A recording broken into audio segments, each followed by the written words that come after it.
So again, welcome to the webinar.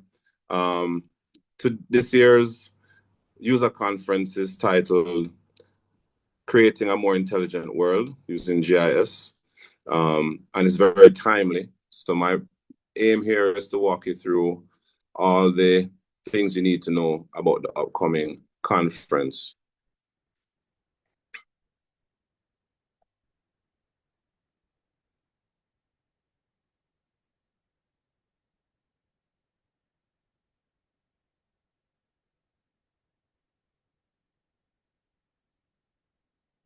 Having a little difficulty moving across the slides. Give me 1 second. Okay, perfect. So welcome everyone. The purpose here is not just to share about the GIS conference, but to speak to your purpose as GIS professionals. And you all contribute to the work, or your work contributes to us understanding the world, learning about the world, inspiring others, creating relationships. And these are some of the things that come out of the user conference. You share, you connect, and of course we have fun. That's the purpose behind the conference. People from different backgrounds, different disciplines, different interests, they're all here at the conference to represent a global community of GIS professionals, different cultures, different organizations, and of course, different nationalities. Within the ESRI ecosystem, there are over 700,000 organizations using ArcGIS every single day. And that's an amazing number. It's an amazing feat that this company as ESRI and us as distributors have contributed.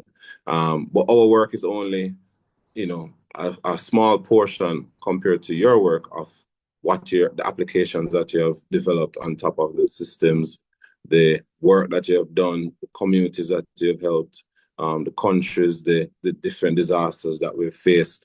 All of that comes from your work. And the GIS conference, the ESRI User Conference, is really aiming to bring all of those local, international, regional, global, powerful users of the platform ArcGIS, bring our partners into the conversation and learn from each other and be inspired from each other. The work spans across education, energy, different infrastructural agendas, of course, as I said, disaster, engineering, conservation, human health. A few years ago, we were battling COVID using GIS. Last year, we were battling the Hurricane Melissa using GIS. We see it applied across the national challenges, the regional challenges, the local challenges, and your work addresses a lot of those challenges. So today, we're going to look at a few main points within the agenda. First, we're going to do an in-depth overview of the conference itself for this year. We're going to walk through the steps for registration. We're going to give a few best practices for planning for the event, a few important dates based on where we are now, and then I'll open the floor for any questions that we can answer. So just to remind everyone, the conference itself is July 13th to 17th, 2026 in San Diego, California, United States of America. I believe last year, the total in person was around something like 18,000, 17,000, somewhere there. So it's a rather large event that's been happening annually in the second or third week of July every year. And we see people from all over the world coming, staying in hotels near or far, commuting together. We as a Spatial Innovision, as the distributor for the Caribbean, always support a strong delegation from the Caribbean, from Jamaica, from Trinidad, Bahamas, all of the islands, 15 to be exact. And we work closely with everyone who has registered and intend to attend in person. So this is a first plug to say, do reach out to us as Spatial Innovision to facilitate or support any registration, any coordination on the ground. any specific meetings or specific technology that you'd like to become more abreast in, or have communication with subject matter experts or so forth. We're happy to support. In addition to the UC, which is the 13th to the 17th, that's a Monday to Friday, there's a pre-ESRI UC set of events the Saturday and Sunday before. This would be the 11th and the 12th. As you can see on the screen, the ESRI Education Summit and the ESRI Safety and Security Summit are both Saturday and Sunday. So there are 2-day events.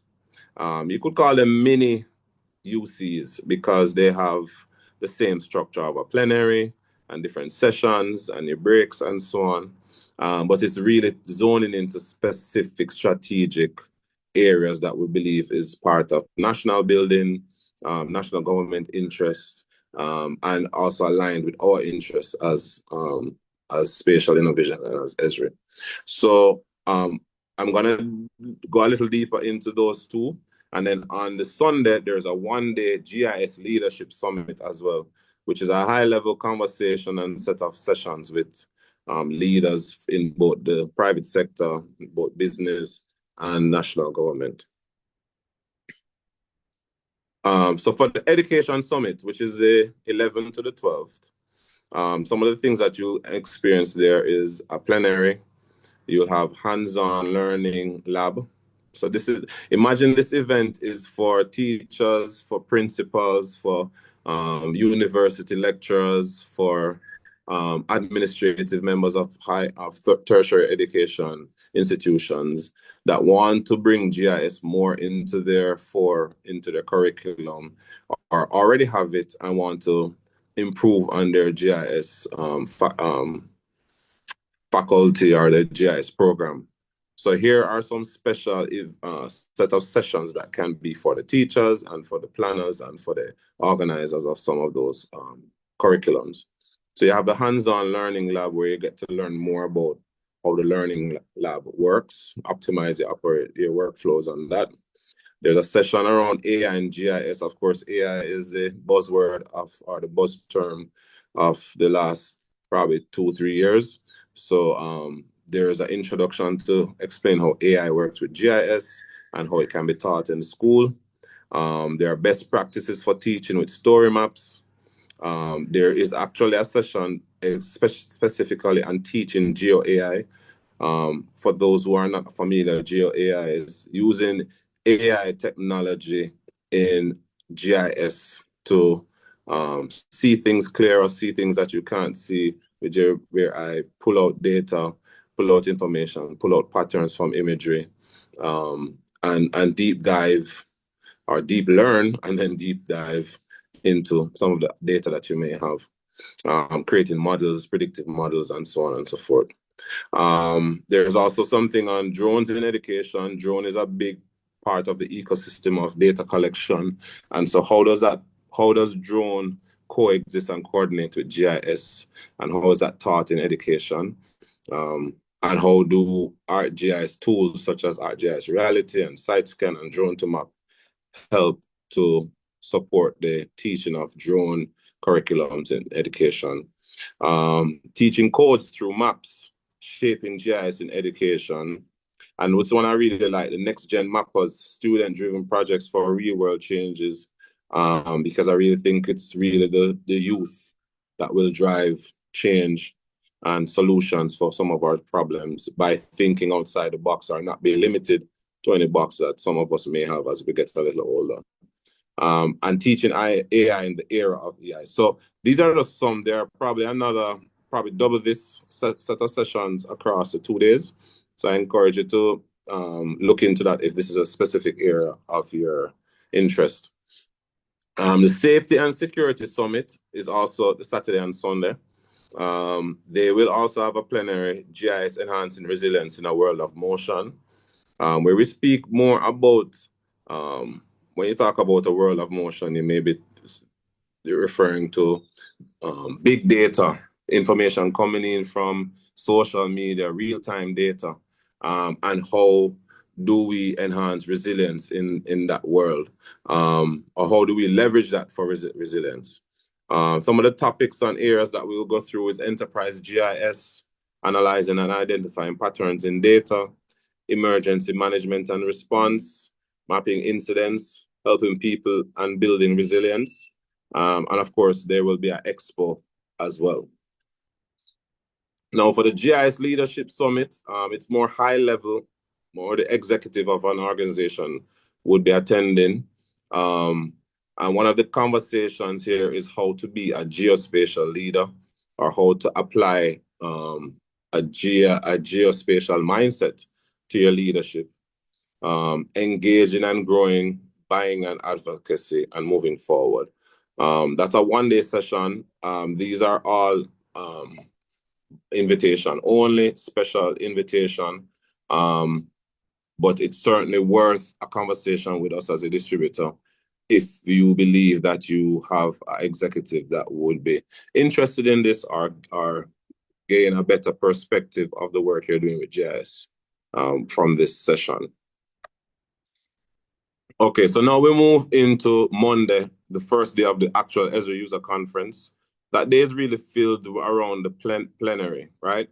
There are 3 sections or 4 sections of the day, each of them with a half-an-hour break.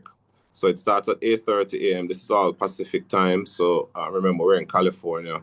Depending on where you are in the Caribbean or USA, it might be 2 or 3 hours ahead of, behind you. We might be 2 or 3 hours ahead of this event. So in other words, you may be thinking of 8:30 here. It's like 10:30 or 11:30 in the Caribbean. So plenary part 1, I have a typo here, I should have part 2. But plenary 1 is 8:30 to 10, and plenary 2 is 10:30 to 12. This is where Jack really comes out and speaks on a high level of the vision of ESRI, the great work that we've been doing up to this time, and all the future plans and all the latest developments and advancements with the technology will be shown and spoken of. Plus, it will be a time to highlight some really powerful stories from different users across the world. We'll highlight some of those. And then we'll also have a session at 12:30 to 2 where what we call the skills workshop, where they really come out and show ESRI staff come up on the main stage and show you some of the latest developments within technology. The last session is 2:30 to 4, which is a kind of a conclusion. And then from 4 onwards now, it's more the opening of the map gallery, where people from all over the world would have submitted maps. It would also be Women in GI Social from 4 to 6, and an academic fair from 4 p.m. to 5:30. Tuesday, we deep dive into the actual technology now. So if depending on what area or what industry you're coming from, if you're coming from safety, the police, if you're coming from utilities, if you're operating in water or national security or land management, there are probably 15 to 20 different industries that have their meetings kicking off at 7:30. So what you would do is when you get registered, you'd really target the events and the industries that you're interested in, and then you create a calendar for yourself.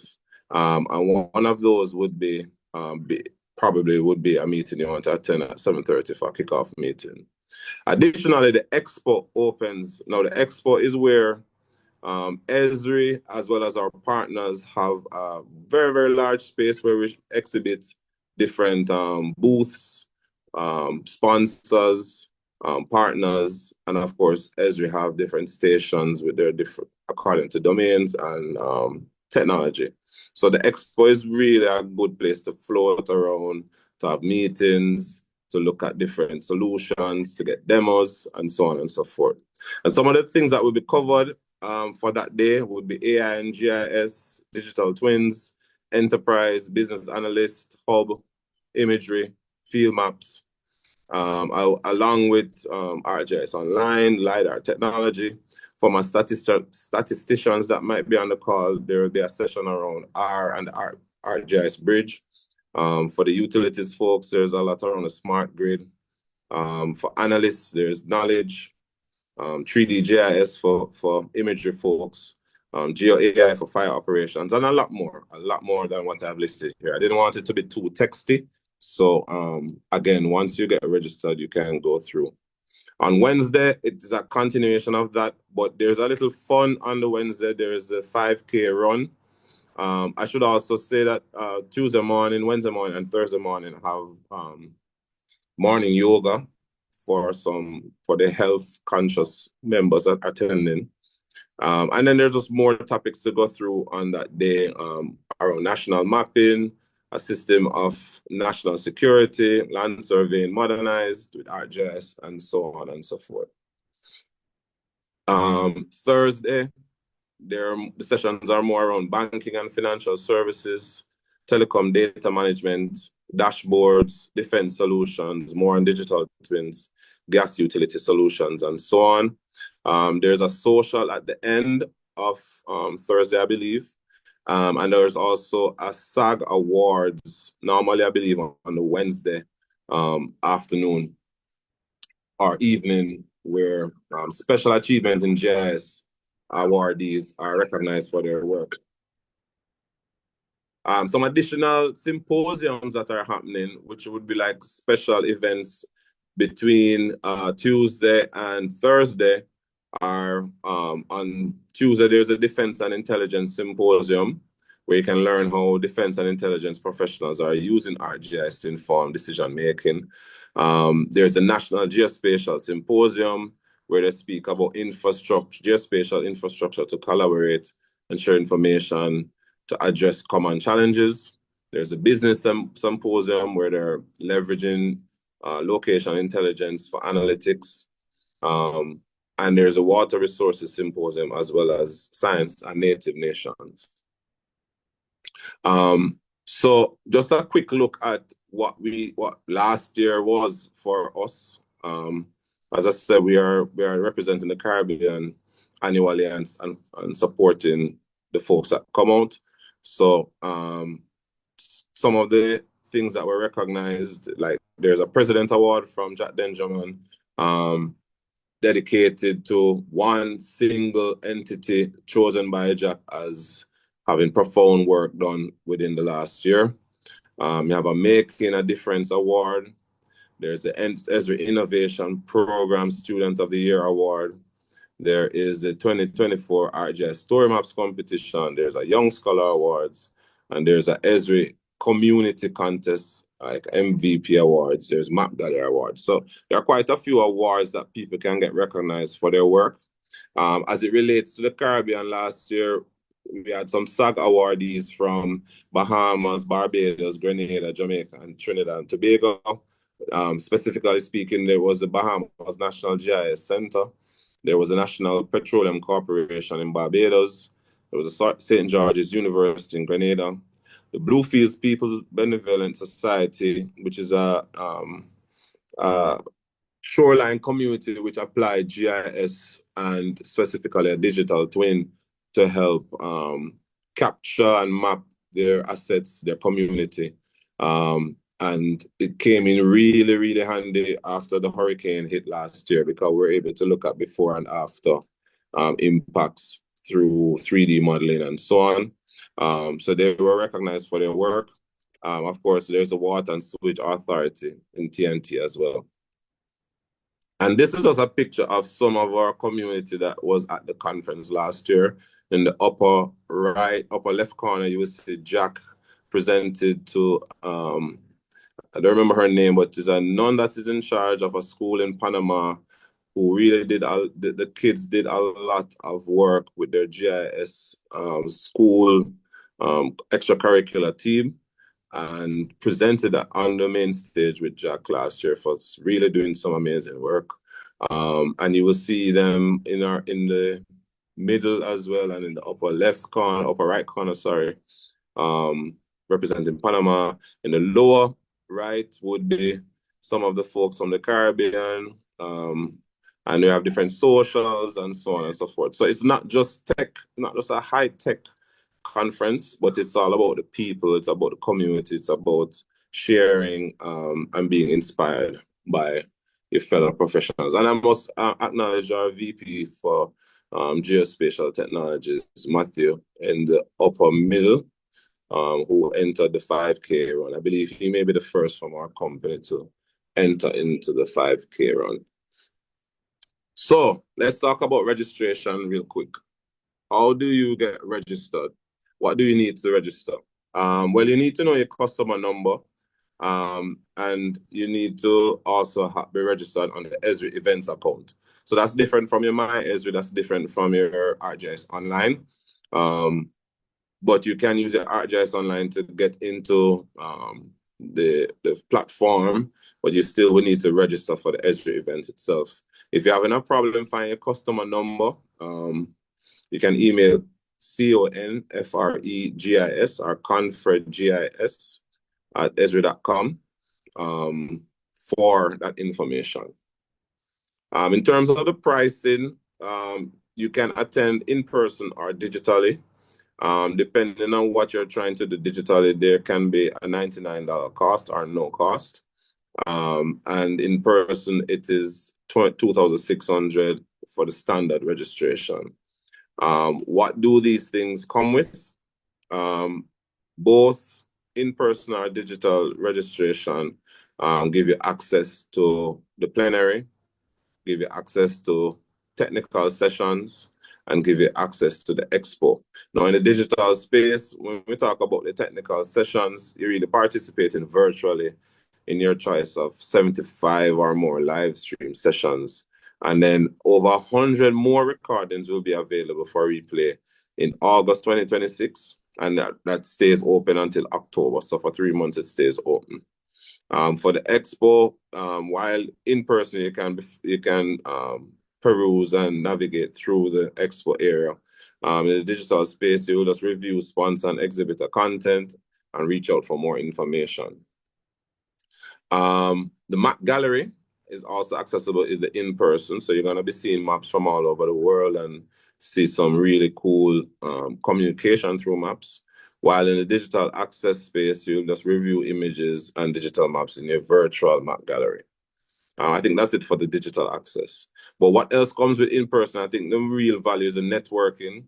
You're talking to people from not just within your region, but on the other side of the world that may have similar size challenges and could share solutions that maybe you haven't thought of, or vice versa. We sharing with others and inspiring new approaches to solving problems. There's a Thursday night party, which is a big party, almost like a concert level event, where, as I said, if you know that you have 15,000 plus attendees, you can imagine the size and scope of the party. Also, you really get value in attending or seeing user presentations, additional sessions, and the ESRI showcase. Of course, last but not least, the training opportunities, and then the fun side, the health and the fitness, the yoga, the 5K, all those things create a balanced experience. In terms of the rate, even though we say it's 2,600, that's a standard rate. Unfortunately, if you didn't register before January 16th, then your early bird, you would have missed the early bird rate, which was 700 cheaper, 700 less at 1,900. Now, the standard rate that I'm referring to now closes off at May 29th. So at the end of May, it's going to go up to 2,900. So I encourage folks to register now. Of course, there are complimentary accesses depending on if you qualify. For instance, if you're on maintenance and your license agreements are up to date, then I believe there's some complimentary access. You can sign into your My ESRI account and see if your organization is eligible, or you can view your ESRI maintenance program benefits page. Of course, this is subject to approval from your organization's ESRI maintenance contact, which in most of our case here would be spatial. So again, if you have access to your My ESRI and you see passes available, but you're having some challenge, let us know and we can quickly help you to get that sorted. Some people may want to do a 1 day access to the agenda. That's for 1,300. If you're coming from the educational community, it's much cheaper. It's at 600. And if you're coming just for the expo only, but not for the plenary or anything else, it's pretty much half the standard price at 1,325. There are some other prices for like Young Professional Network, which is an early bird of 625 before the end of May. After that, it is 1,275, almost double. So again, if you're a young professional or you're part of the Young Professional Network, you should register now before the price doubles at the end of May. If you're coming from a non-profit program, it's 600. If you're a university student, it's 150. And as I said, digital access is 400. Registration for the digital access to the conference is complimentary if you are current on the maintenance, including users with RGS or personal use. So bear that in mind. And the last thing I would say on the registration side is if you're in an organization and need approval from your director or your manager or supervisor, there is a downloadable templated letter that you could use as a template itself, use as a guide or a framework to shaping the narrative for that support or that buy-in from your executive. All right, so planning for the event. One thing to note is that there are some discounted rates for hotels around the conference center. As you can see here, there are some of the a few examples: the Hilton San Diego Bayfront, Manchester Grand Hyatt San Diego, Marriott, and so on. But importantly, the map is there. And so you can zoom in and see proximity, how long it will take. Is it walking distance? Is it driving? And so on and so forth. So I encourage you to tap into that map and use it to help make the decision about accommodation. For air transport, similarly, there are some discount rates with United Airlines and Southwest Airlines, for instance. And then for ground transport, ESRI also has a discount code for Hertz car rental. One thing to note, though, for the hotel rates, there's a cutoff date of May 14th. So if it is that one would like to explore that, just bear that in mind that it's May 14th is the cutoff date for that.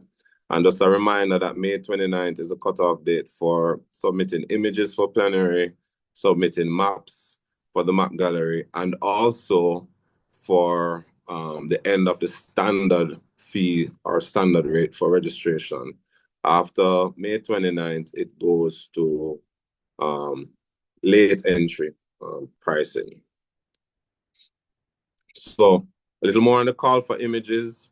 I shared the May 29th deadline. How it works is that you submit 3 images of your best work. All images are reviewed by Jack Dangerman. You will receive a certificate if your image is chosen. And there are some tips and guidelines to help you, I guess, optimize your chances of being selected.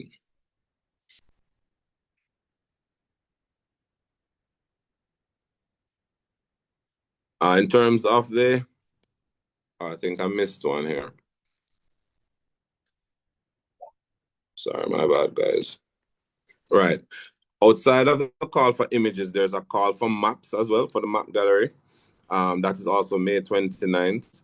And just to bear in mind, when you submit your map, probably in the past, you would have to choose a category. Now, you just submit the map and categories are assigned based on each submission. All accepted submissions will appear in the map gallery. Only submissions received on or before May 29th will be considered for each award category.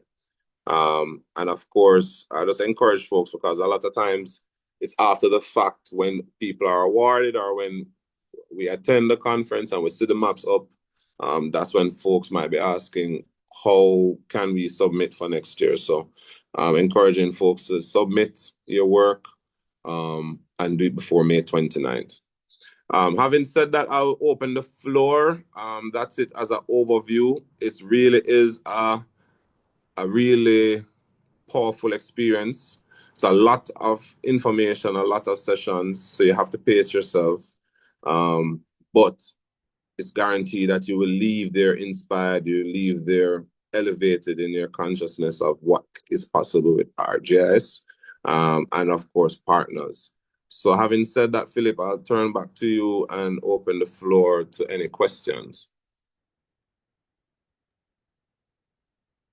Okay, thank you, Roshan. So are there any questions based on what was presented?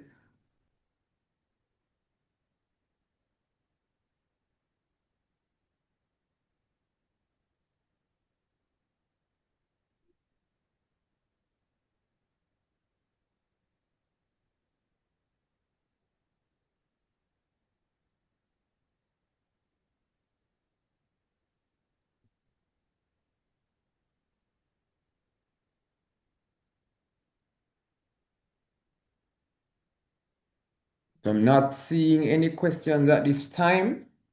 All right. Maybe I can ask a question. I don't want to put you on the spot with a poll, but maybe just from comments. Um, how many folks on the call now have been to the user conference before? If you've been to the conference before, type yes, please.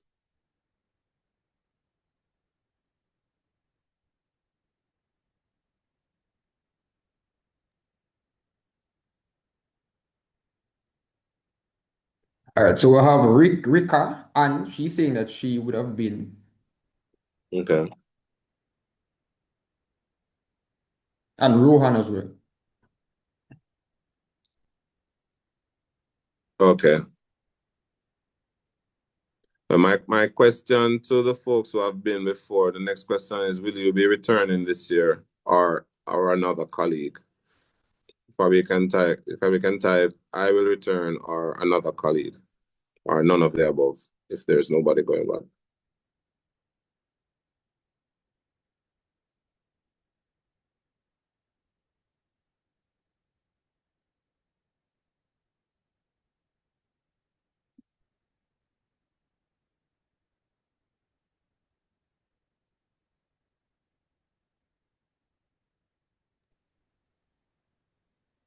Okay, so it seems as if other colleagues will attend this year. Okay.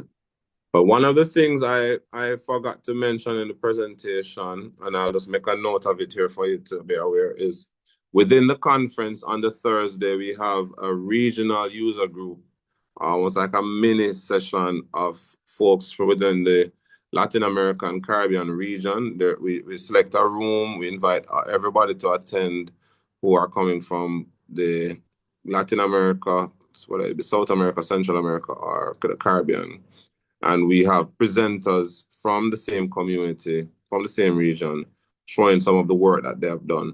So it's one of those sessions that's very valuable to us because it's not a global conversation as everything else is within the UC, but it's a regional. So we can learn what they're doing in Colombia. Brazil can learn what we're doing in Curacao.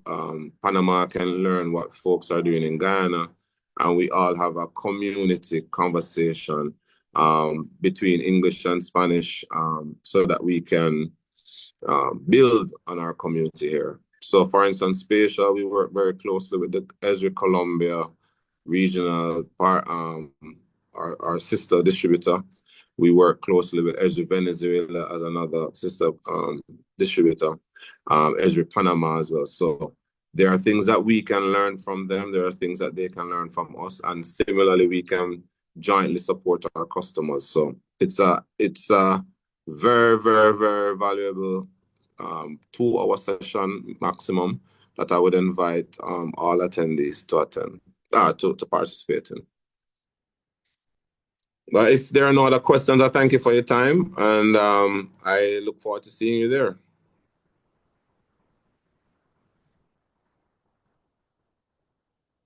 Back to you, Philip.